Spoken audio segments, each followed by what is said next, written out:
ত্রেতা যুগে রামে অবতারে তুমি আমায় সঙ্গে লও নাই, দাপর যুগে কৃষ্ণ অবতারে বামনে অবতারে আমি তোমার মস্তক মুন্ডন করেছিলাম।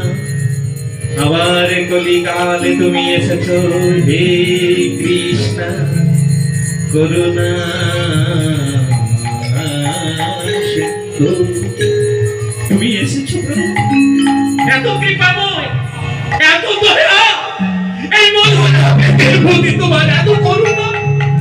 এসো প্রভু, এসো। সত্য যুগে আমি তোমার মস্তক মুন্ডন করেছিলাম, পিতা যুগে তুমি আমাকে সঙ্গে লও নাই, তারপর যুগে বামন অবতারে আমি তোমার মস্তক মুন্ডন করেছিলাম। আবার কলিকালে তুমি এসেছো গৌর হরি রূপে। এসো প্রভু।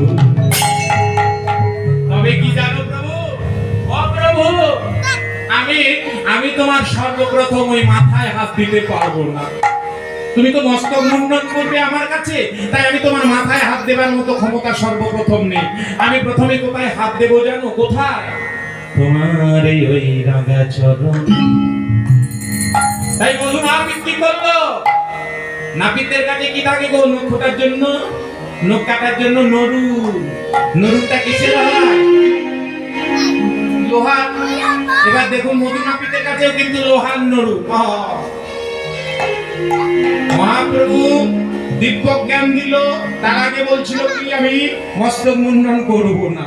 এবার মধু নাপিত যখন জ্ঞান পেয়ে পেল যে এই সেই প্রভু যে আমাকে সব সময় নিয়ে এসেছে চারটে যুগে, আবার কলি যুগেও এসেছে, তাই কি করলো? লোহার নরুনটা দিয়ে প্রভুর চরণে যেই ঠেকিয়েছে, অমনি কি হলো?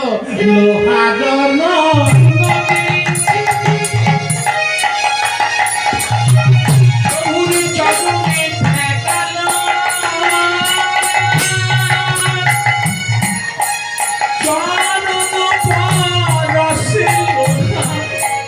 সোনা হয়ে হরি বল হরি।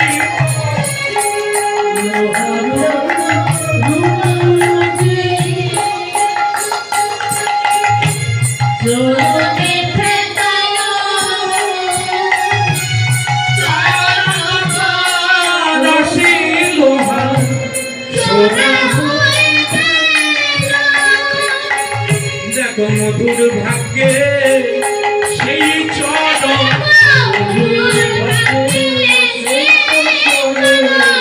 দেখো মধুর ভাগ্যে সেই যুগল চরণ।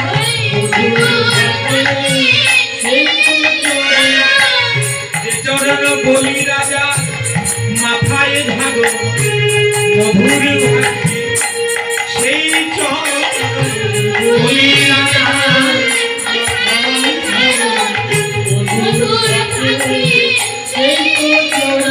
চরণ গয়া শুনে পক্ষে ধরো, দেখো মধুর ভাগ্যে ওই যুগল চরণ গয়া শুনে পক্ষে ধরো, মধুর ভাগ্যে সেই চরণ।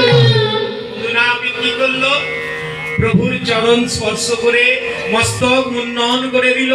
মহাপ্রভু মস্তক মুন্ডন করি, গঙ্গা স্নান করি, গলায় তুলসীর মালা ধারণ করি, শুষ্ক বস্ত্র পরিধান করি, হাত জোর করিয়েছি। দাঁড়ালো কোথায়? কার কাছে? কেশব ভারতীর কাছে।